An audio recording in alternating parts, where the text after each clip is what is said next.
Hello friends, मैं हूं आपकी दोस्त और होस्ट सुमा। तो कैसे हैं आप सब फ्रेंड्स? अगर आपको मेरी ये कहानी पसंद आ रही है तो प्लीज़ मेरी वीडियो को लाइक करें और मेरे चैनल को सब्सक्राइब करें। तो शुरू करते हैं कहानी का भाग 28, समीर की गलती और सज़ा।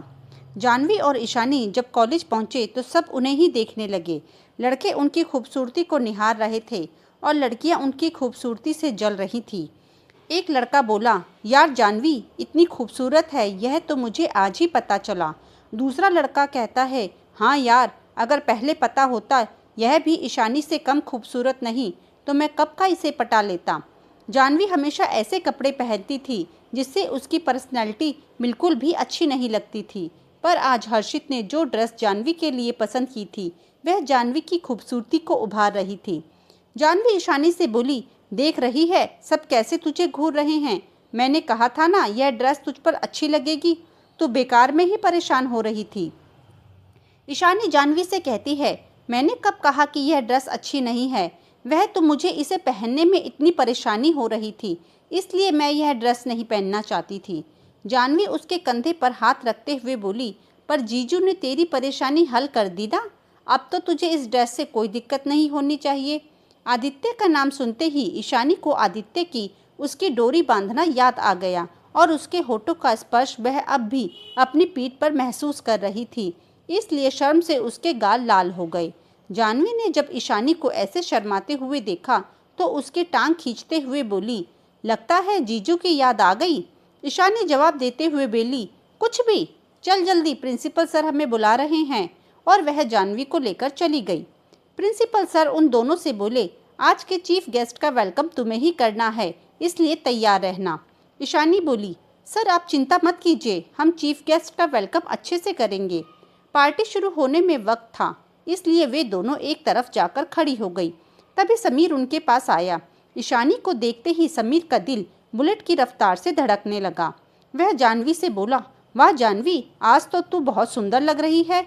जानवी शर्माने की एक्टिंग करते हुए बोली, नज़र मत लगा देना। वो लोग अभी बातें कर ही रहे थे कि प्रिंसिपल सर उनके पास आए। तुम दोनों यहाँ क्यों खड़ी हो, एंट्रेंस पर जाओ, हमारे चीफ गेस्ट बस पहुँचने ही वाले हैं। सर की बात सुनकर वे दोनों एंट्रेंस की तरफ बढ़ गई। ईशानी हाथ में बुके लिए एंट्रेंस पर खड़ी थी। उन्हें खड़े खड़े 15 मिनट हो गए, पर चीफ गेस्ट का अता पता भी नहीं था। जानवी गुस्सा करते हुए बोली, ये चीफ गेस्ट भी ना अपने आप को पता नहीं क्या समझते हैं। कितनी देर से सुन रही हूँ, बस पहुँच रहे हैं, बस पहुँच गए। अरे दूसरे इंसान के टाइम की कोई वैल्यू ही नहीं है। यहाँ खड़े खड़े हमारा हाल बुरा हो रहा है और वह पता नहीं कहाँ मज़े मार रहा होगा। मेरा बस चले। अभी वह इतना ही कह पाती है कि लड़कियों का पूरा झुंड एंट्रेंस पर आकर खड़ा हो गया। सब के सब अपना मेकअप और ड्रेस ठीक कर रही थी। ईशानी हैरानी से उन्हें देखने लगी। जानवी ईशानी से पूछती है, शानू, चीफ गेस्ट का वेलकम तो हमें करना है, यहाँ खड़े खड़े हमारी हालत ख़राब हो रही है, तो फिर ये तितलियाँ उड़कर यहाँ क्यों आ गईं? ईशानी कंधे उचकाते हुए बोली, मुझे क्या पता। और एक लड़की से पूछने लगी, अरे तुम सब यहाँ अचानक कैसे आ गईं? वह लड़की ईशानी को बताती है, अरे क्या तुम्हें नहीं पता कि हमारे चीफ गेस्ट बहुत ही हैंडसम, रिच और बैचलर इंसान हैं। हमने तो यह भी सुना है कि जो भी लड़की उन्हें इम्प्रेस कर देती है वह उसे डेट पर ले जाते हैं, इसलिए तो हम सब यहाँ उनका वेलकम करने आए हैं। पता नहीं किसकी किस्मत चमक जाए। यह बोलकर वह भी अपना मेकअप ठीक करने लगी। जानवी ईशानी के कान में बोली, ऐसा लग रहा है वह शायद है जिस पर यह मक्खियाँ चिपकने वाली हैं। ईशानी जानवी से कहती हैं, क्यों ना तू भी ट्राई कर। जानवी जवाब देते हुए बोली, ट्राई करे मेरी जूती। अरे इन अमीर लड़कों को लड़कियां सिर्फ टाइम पास लगती हैं। एक पसंद आई, फिर दूसरी और फिर तीसरी। मैं तो ऐसे लड़कों से कोसों दूर रहती हूँ। ईशानी बोली, ज़रूरी नहीं कि हर लड़का एक जैसा हो सकता है यह औरों से अलग हो। जानवी मुंह बनाते हुए बोली, कुछ भी हो जाए, पर मैं उसी लड़के से शादी करूँगी जिसे मेरे पापा मेरे लिए पसंद करेंगे। तभी अचानक सारी लड़कियां शोर मचाने लगी, अरे यार यह कितना हैंडसम है, मेरा दिल तो इसके कदमे में बिछने को तैयार है, एक बार हमारी तरफ तो देख लो। उन लड़कियों की ऐसी हरकतें देख जानवी भी उस तरफ देखने लगी कि देखूं तो सही आखिर कौन है जिसके पीछे यह सभी पागल हुई जा रही हैं। उस तरफ देखते ही जानवी की आंखें हैरानी से बड़ी हो गई। उसके मुंह से निकला, यह बंदर हमारा चीफ गेस्ट है। ईशानी भी उस तरफ देखने लगी। सामने से हर्षित 3 पीस सूट में गॉगल्स लगाए उन्हीं की तरफ आ रहा था। उसके पीछे पीछे उसका असिस्टेंट और उसके बॉडीगार्ड भी थे। इस वक्त हर्षित बिल्कुल एक हीरो लग रहा था जिसे उसके फैंस ने घेर रखा हो। वह सभी लड़कियां हर्षित को रिझाने के लिए अपनी अपनी अदाएं दिखाने लगी, मगर हर्षित उन सभी को इग्नोर करके सीधा जानवी और ईशानी की तरफ आने लगा। जानवी ने सोचा हर्षित अब उनसे हाय हेलो करेगा, इसलिए वह मुंह बनाकर दूसरी तरफ देखने लगी। तभी हर्षित उसके सामने से उसे इग्नोर करता हुआ आगे बढ़ गया। हर्षित का यह एटीट्यूड देखकर तो जानवी को इतना गुस्सा आया कि उसका मन कर रहा था अभी इस बंदर की अच्छे से धुलाई कर दे, पर इस वक्त वह उनका चीफ गेस्ट था, इसलिए जानवी अपना गुस्सा दबा लेती है। प्रिंसिपल सर आगे बढ़कर हर्षित का वेलकम करते हैं। वह जानवी और ईशानी को इशारा करते हैं कि वे भी उन्हें फूलों का बुके देकर उनका स्वागत करें, और वे दोनों हर्षित के पास आकर उसका वेलकम करती है। हर्षित उनसे वह बुके लेकर अपने असिस्टेंट को दे देता है और आगे बढ़ जाता है। हर्षित के जाते ही जानवी ईशानी से बोली, देखा शानू कैसे एटीट्यूड दिखा रहा है, जैसे हमें जानता ही नहीं। ईशानी जानवी को समझाते हुए बोली, तू भी ना जानवी, वह हमारा चीफ गेस्ट बनकर यहाँ आया है, और अगर वह हमसे बात करेगा तो सबको पता नहीं चल जाएगा कि हम उसे जानते हैं, फिर सभी उससे मिलने के लिए हमारे पीछे पड़ जाएंगे। ईशानी की बात सुनकर जानवी का गुस्सा थोड़ा कम हुआ। वे दोनों अंदर प्रिंसिपल सर के पास चली गईं। प्रिंसिपल सर ईशानी से बोले, ईशानी जाओ, सर के लिए कुछ नाश्ते का इंतजाम करो। उनकी बात सुनकर ईशानी जानवी को अपने साथ लेकर चली गई। थोड़ी देर में दोनों हाथ में कोल्ड ड्रिंक्स और कुछ स्नैक्स लेकर आईं और हर्षित के सामने रख दिए। उन्हें देखकर हर्षित बोला, मैं कोल्ड ड्रिंक नहीं पीता, कॉफ़ी पीता हूँ। प्रिंसिपल सर जानवी से बोले, जानवी जाओ सर के लिए कॉफ़ी लेकर आओ। जानवी मुंह बनाते हुए वहाँ से चली गई। वे बड़बड़ाते हुए बोली, मैं कॉफ़ी नहीं पीता, इसमें मैं क्या करूँ। वह बड़बड़ाते हुए उसके लिए कॉफ़ी ले आई और उसके सामने रख दी। कॉफ़ी देखकर हर्षित सर की तरफ देखते हुए बोला, मैं सिर्फ ब्लैक कॉफ़ी पीता हूँ। उसकी बात सुनकर सर जानवी को देखने लगे। जानवी उनकी नज़रों का मतलब समझकर पैर पटकते हुए चली गई। वह गुस्से में बोली, पहले नहीं बता सकता था कि ब्लैक कॉफ़ी चाहिए। जी तो कर रहा है इस कड़वी कॉफ़ी में जहर मिलाकर इसे और कड़वी कर दूं। वह दनदनाते हुए आई और ज़ोर से कॉफ़ी टेबल पर रख दी। जानवी को परेशान करके हर्षित को बहुत मज़ा आ रहा था। अब की बार वह जैसे ही कुछ बोलने वाला था, उसकी नज़र अचानक ईशानी पर गई, जो अपनी आंखों से इशारा करके उससे कह रही थी, बस हर्षित, अब और उसे परेशान मत करो। ईशानी को देखकर हर्षित चुप हो गया और कॉफ़ी पीने लगा।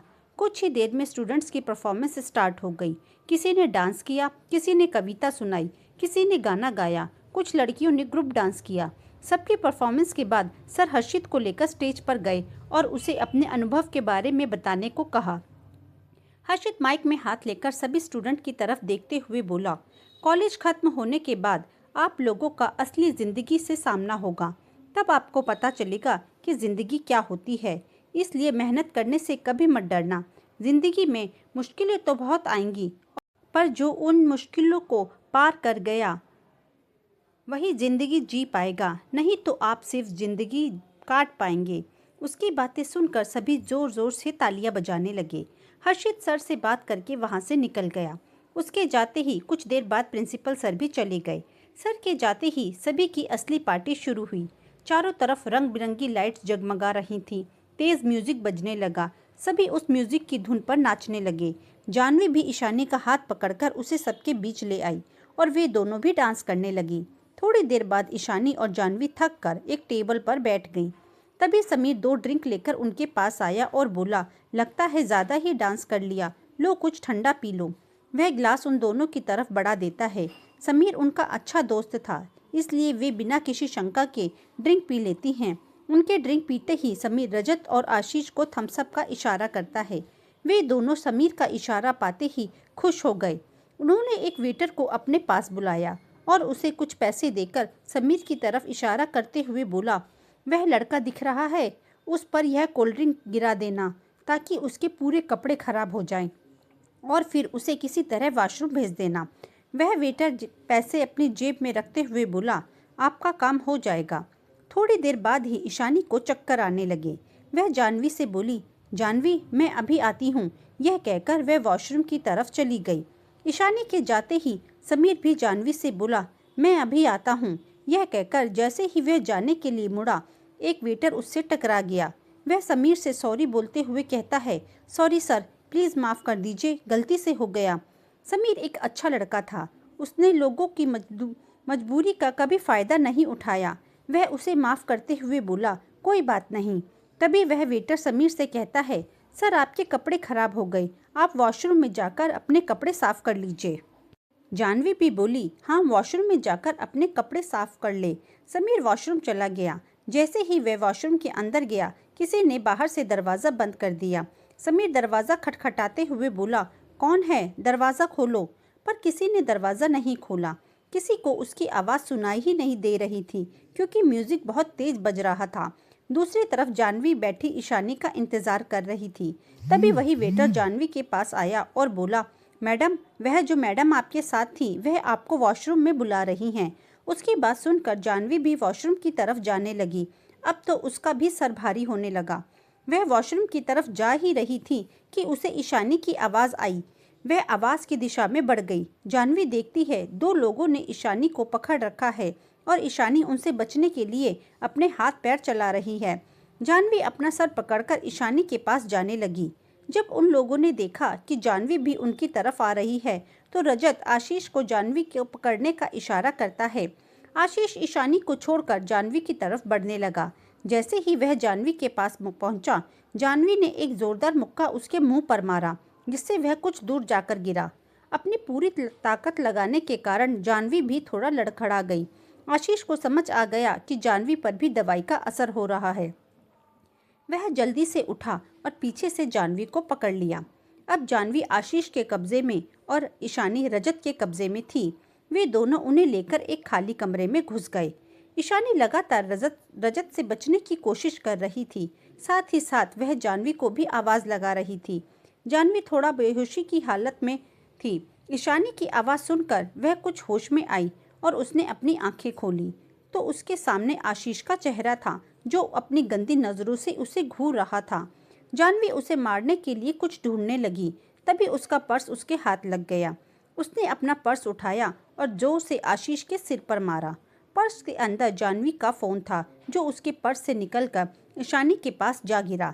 ईशानी की नज़र जब जानवी के फ़ोन पर पड़ी, तो उसने अपनी पूरी हिम्मत से रजत को धक्का दिया, जिससे रजत सामने की दीवार से टकरा गया। उसका सिर जोर से दीवार में लगा और वह अपना सिर पकड़कर वहीं बैठ गया। ईशानी ने इसी मौके का फ़ायदा उठाया और जानवी का फ़ोन लेकर आदित्य को कॉल किया। 2 ही रिंग में आदित्य ने फ़ोन उठा लिया। दूसरी तरफ से उसे बस इतना सुनाई दिया, आदि बचाओ। आदित्य ईशानी की आवाज़ फ़ौरन पहचान गया। आदित्य जानता था कि आज हर्षित ईशानी और जानवी के कॉलेज में चीफ गेस्ट बनकर गया है, इसलिए वह तेज़ी से वहाँ से निकलते हुए हर्षित को कॉल करता है। हर्षित जैसे ही आदित्य का कॉल उठाता है, आदित्य उससे पूछता है, कहाँ है तू? हर्षित बोला, मैं एक मीटिंग में हूँ। आदित्य बोला, क्या तू उनके कॉलेज के पास है? हर्षित कहता है, हाँ, मैं वहीं पास के होटल में मेरी मीटिंग है, क्या हुआ? आदित्य हर्षित को बताता है कि ईशानी मुसीबत में है। यह पता लगते ही हर्षित फौरन होटल से निकल गया। हर्षित आदित्य से पहले ही कॉलेज पहुंच गया। वह ईशानी और जानवी को ढूंढने लगा। उन दोनों को ढूंढते हुए जब वह वॉशरूम के पास आया, तो उसके कदमों की आवाज़ सुनकर समीर दरवाज़ा खटखटाने लगा और मदद के लिए आवाज़ देने लगा। हर्षित जब समीर की आवाज़ सुनता है तो फौरन दरवाज़ा खोलता है। दरवाज़ा खोलते ही उसके सामने समीर था। हर्षित फौरन समीर को पहचान गया। उसने समीर को जानवी और ईशानी के साथ देखा था। वह समीर से पूछने लगा, ईशानी कहाँ है? यह सुनते ही समीर चौंक गया। उसे समझ नहीं आता कि हर्षित ईशानी को कैसे जानता है। हर्षित उसे चुप देखकर फिर से पूछता है, क्या तुम जानते हो ईशानी कहाँ है? समीर कहता है, किसी ने मुझे यहाँ बंद कर दिया था, इसलिए मुझे नहीं पता कि ईशानी कहाँ है। हर्षित को समीर पर कुछ शक होने लगा। वह हर्षित के कंधों को जोर से पकड़ते हुए तेज आवाज़ में पूछता है, अगर कुछ भी जानते हो तो बता दो, क्योंकि ईशानी इस वक्त खतरे में है। यह सुनते ही समीर चौंक गया। अब उसे समझ आने लगा कि रजत और आशीष ने उसे बेवकूफ़ बनाया। वह जल्दी से हर्षित को सब सच बता देता है। उसकी बात सुनकर हर्षित एक जोरदार चांटा समीर के मुंह पर मारता है और बोला, तुम जानते भी हो तुम्हारी इस हरकत से उन दोनों लड़कियों की जिंदगी बर्बाद हो सकती है। समीर को भी अपनी गलती का एहसास हो गया। वह हर्षित के सामने हाथ जोड़ते हुए बोला, सर मैं अपने किए पर बहुत शर्मिंदा हूँ, प्लीज़ आप उन दोनों को बचा लीजिए। हर्षित समीर से पूछता है, क्या तुम्हें पता है वह लोग उन्हें लेकर कहाँ गए होंगे? समीर ना में सिर हिलाते हुए बोला, पता नहीं। तभी उसे कुछ याद आया। वह बोला, हम सीसीटीवी में देख सकते हैं कि वे लोग कहाँ हैं, और वह हर्षित को लेकर सिक्योरिटी रूम की तरफ दौड़ा। रास्ते में ही आदित्य भी उन्हें मिल गया। तीनों सीसीटीवी फुटेज चेक करते हैं। समीर को रजत और आशीष एक क्लासरूम में घुसते हुए दिख गए। वह उन्हें देखते ही आदित्य और हर्षित को लेकर जल्दी से उस तरफ बढ़ गया। उधर ईशानी आदित्य को फोन कर रही थी। तभी रजत जाकर उसे एक चांटा मारता है, जिससे फोन ईशानी के हाथ से गिर गया और ईशानी भी। रजत उस पर चिल्लाते हुए बोला, तूने मुझे मारा, अब देखना मैं तेरा क्या हाल करता हूँ। यह कहकर वह ईशानी को पकड़ने के लिए उसकी तरफ बढ़ा, पर ईशानी जल्दी से खड़ी हुई और भागने लगी। ईशानी रजत से बचने के लिए यहाँ वहाँ भाग रही थी। भागते भागते वह जानवी के पास पहुँच गई। जानवी भी आशीष को अपने से दूर हटाने की कोशिश कर रही थी। ईशानी आशीष को जोर का धक्का देती है और जानवी का हाथ पकड़कर दरवाजे की तरफ भागने लगी। जैसे ही वह दोनों दरवाजे तक पहुंचने वाली थी, आशीष और रजत उन्हें पकड़ लेते हैं। तभी एक जोरदार आवाज के साथ दरवाजा खुला और आदित्य और हर्षित अंदर आए। आदित्य को देखते ही ईशानी के मुंह से निकला, हबी आप आ गए। ईशानी के मुंह से अपने लिए हबी सुनकर आदित्य चौंक गया। वह पर हर्षित के होठों पर एक मुस्कान आ गई, क्योंकि वह जानता था इस वक्त दोनों लड़कियां दवाई के असर में हैं। अपने सामने दो हट्टे कट्टे आदमियों को देखकर रजत और आशीष घबरा गए। तभी समीर उनके पीछे से निकला और उन दोनों पर चिल्लाते हुए बोला, तुम दोनों ने मेरा इस्तेमाल इतने घटिया काम के लिए किया, अब देखना मैं कैसे पुलिस में तुम्हारी कंप्लेन करता हूँ। वह दोनों पुलिस का नाम सुनकर डर गए और समीर को डराने के लिए बोले, हमारे साथ तुम भी जेल जाओगे, क्योंकि तुमने भी हमारा साथ दिया था। समीर उदास होते हुए बोला, मैंने अपनी दोस्तों के साथ धोखा किया और उसकी सज़ा भी भुगतने को तैयार हूँ, पर तुम्हें मैं बिल्कुल नहीं छोड़ूंगा। मैंने पुलिस को फ़ोन कर दिया है, वह आती ही होगी। अब उन दोनों को वहाँ से भागने में ही अपनी भलाई लगी। इसलिए वे ईशानी और जानवी को आदित्य और हर्षित की तरफ धक्का देते हैं, जिससे आदित्य और हर्षित उन्हें पकड़ने के लिए उनकी तरफ दौड़े। यही मौका पाकर रजत और आशीष वहाँ से भागने लगे, पर समीर ने उन दोनों को पकड़ लिया। समीर से छूटने के लिए जैसे ही वे समीर को मारने वाले थे, एक एक मुक्का उनके मुंह पर पड़ा, जो आदित्य और हर्षित ने मारा था। यह मुक्का इतनी तेज था कि उन दोनों के मुंह से खून निकलने लगा। तभी वहाँ पुलिस भी आ गई। समीर ने पुलिस को सब बता दिया। हर्षित इंस्पेक्टर से बोला, यह दोनों किसी भी हाल में बाहर नहीं आने चाहिए। इंस्पेक्टर आदित्य और हर्षित की पावर को जानता था, इसलिए वह उसकी बात मानकर रजत और आशीष को लेकर जाने लगा। समीर भी उनके साथ चला गया। आदित्य देखता है ईशानी उसके गले लगी उसकी शर्ट के बटन से खेल रही है। आदित्य हर्षित की तरफ देखकर पूछता है, इसे क्या हुआ? हर्षित उसे बताता है कि उन लड़कों ने इनकी ड्रिंक में दवाई मिला दी थी, जिससे ये ऐसी हरकतें कर रही हैं। तभी उसकी चीख निकल गई, क्योंकि जानवी ने उसकी गर्दन पर काट लिया था। हर्षित जानवी की तरफ देखते हुए बोला, यह क्या ड्रैकुला बन गई है जो मेरा खून पीना चाहती है? आदित्य उसकी तरफ आंख मारते हुए बोला, वह खून नहीं, कुछ और पीना चाहती है। हर्षित जानवी को अपनी गोद में उठाते हुए बोला, तू अपनी वाली को संभाल और मैं अपनी वाली को संभालता हूँ। यह कहकर वह जानवी को लेकर वहां से निकल गया। उसकी बात सुनकर आदित्य सोचने लगा, मेरी वाली तो समझ में आता है, पर इसकी वाली यह कब हुआ? आदित्य की आवाज़ हर्षित को सुनाई दे गई। वह धीरे से जानवी की तरफ देखते हुए बोला, मुझे भी नहीं पता कब हुआ।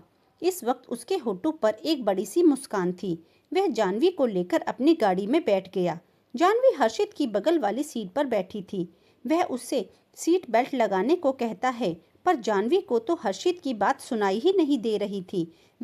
वह बस हर्षित को गौर से देख रही थी। जैसे ही हर्षित उसकी सीट बेल्ट पर लगाने के लिए उसकी तरफ झुका, तो जानवी फिर से अपने दांत हर्षित की गर्दन पर गड़ा देती है। हर्षित जल्दी से पीछे हुआ। वह जानवी की तरफ देखते हुए बोला, आज तो यह पक्का मेरा खून पीकर ही मानेगी। हर्षित गाड़ी चलाते हुए जानवी से पूछता है, तुम्हारा घर कहाँ है? पर जानवी उसे कोई जवाब नहीं देती। वह कई बार जानवी से पूछता है, पर जानवी कभी उसे कोई बता देती और कभी कोई। हर्षित समझ गया कि इस वक्त जानवी किसी भी बात का जवाब देने की हालत में नहीं है। वह ईशानी से भी नहीं पूछ सकता था, इसलिए वह अपनी गाड़ी एक होटल के सामने रोक देता है। यह होटल हर्षित का ही था। इसका टॉप फ्लोर हमेशा हर्षित के लिए खाली रहता था। वह जानवी को अपनी गोद में उठाता है और उसे लेकर अपनी प्राइवेट लिफ्ट से रूम में आ गया। उसने आराम से जानवी को बेड पर बिठाया। जानवी अब भी हर्षित को ही देख रही थी। जानवी को अपनी ओर देखता पाकर हर्षित को अजीब लगा। वह जानवी से थोड़ा दूर होते हुए बोला, ऐसे क्या देख रही हो? जिस तरह जानवी ने 2 बार हर्षित को काटा था, अब हर्षित को जानवी से डर लगने लगा। वह फिर से जानवी को आवाज लगाता है, जानवी। अब की बार जानवी हर्षित की तरफ उंगली करते हुए बोली, वाटरमेलन मुझे बुला रहा है कि मुझे खाओ। मैं इस वाटरमेलन को जरूर खाऊंगी। जानवी की ऐसी बात सुनकर हर्षित समझ गया कि जानवी उसे वाटरमेलन समझ रही है। तभी वह बार बार उसे खाने की कोशिश कर रही थी। अब तो उसे जानवी से और भी ज्यादा डर लगने लगा। वह धीरे से बोला, हे भगवान, मुझे बचा लो, कहीं यह सचमुच में मुझे खा ना जाए। वह अभी ये सब बोल ही रहा था कि जानवी एकदम से उसके पास आ गई और उसका हाथ पकड़कर उसे खाने की कोशिश करने लगी। हर्षित ने अपना हाथ घुमाया और अब जानवी का हाथ हर्षित के हाथ में था। जानवी अपना हाथ छुड़ाने की कोशिश करते हुए बोली, छोड़ो मुझे यह वाटरमेलन खाना है। कितना बड़ा और टेस्टी है। हर्षित उसे पूरी तरह से अपनी बाहों में जकड़ते हुए बेड पर ले आया, जिससे जानवी हिल न पाए। जानवी भी उससे छूटने की कोशिश करते हुए उसे खरोच रही थी और कई जगह जानवी ने अपने नाखून से निशान भी बना दिए, मगर वह उनकी कोई परवाह नहीं करता। वह जानवी को ऐसे पकड़े हुए बेड पर लेट गया और उसे सुलाने की कोशिश करने लगा, मगर जानवी अभी भी उससे छूटने की कोशिश कर रही थी। कोशिश करते करते जब वह थक गई तो वहीं हर्षित की बाहों में सो गई। हर्षित ने जब देखा कि जानवी सो गई तो उसने धीरे से जानवी को अपनी बाहों से आज़ाद किया। वह बड़े गौर से जानवी को देख रहा था। जानवी ने जो ड्रेस पहन रखी थी वह काफ़ी टाइट थी, जिससे जानवी ठीक से सो नहीं पा रही थी। हर्षित फ़ोन उठाकर किसी को कॉल करता है। थोड़ी देर में एक फीमेल स्टाफ आई। हर्षित यहाँ अक्सर आता रहता था, इसलिए उसकी ज़रूरत का सभी सामान यहाँ था। वह अपनी एक टी शर्ट और लोअर उस स्टाफ को देता है और जानवी के कपड़े बदलने को कहता है। वह लड़की जानवी के कपड़े बदलकर चली गई। हर्षित वहीं सोफे पर बैठकर जानवी को देखने लगा। जानवी को चेहरे को देखकर हर्षित कहता है, लगा नहीं था कि मेरी जिंदगी में तुम जैसी कोई लड़की आएगी, पर अब जब तुम आ गई हो तो मैं तुम्हें जाने नहीं दूंगा। हर्षित खुराना एक बार जिसे अपना मान लेता है तो जिंदगी भर उसका साथ नहीं छोड़ता। क्या हर्षित को मिल पाएगा जानवी का साथ? जानने के लिए सुनिए कहानी का अगला भाग। तो दोस्तों, कैसा लगा आपको कहानी का ये भाग? प्लीज़ मुझे कमेंट में ज़रूर बताएं और मेरी इस वीडियो को लाइक करें और चैनल को सब्सक्राइब करें।